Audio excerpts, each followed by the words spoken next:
Yeah, I'm excited to talk to you because I know you talk a lot about the ideology of communism, the Chinese Communist Party, and I think it was interesting during the Trump administration. There was a lot of talk about this being an ideological battle.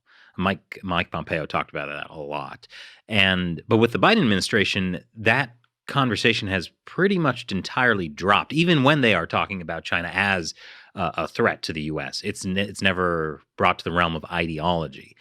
Why do you think focusing on communist ideology is so important to the discussion about China?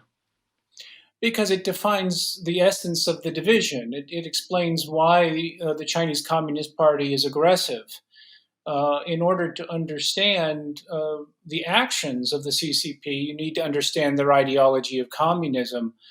And communism, as it's interpreted by the Chinese Communist Party, is ultimately Leninist, and that is inherently an aggressive ideology. So, in order to understand the causes of conflict between the United States and China, or if you will, of the US and its allies in China, we need to understand its ideology.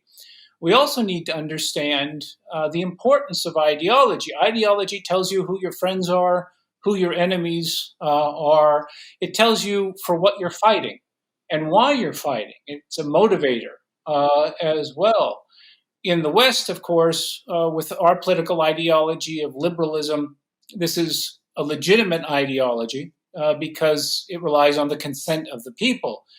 Focusing on ideology allows us to understand that the Chinese Communist Party is illegitimate because it does not rely on the consent of the people.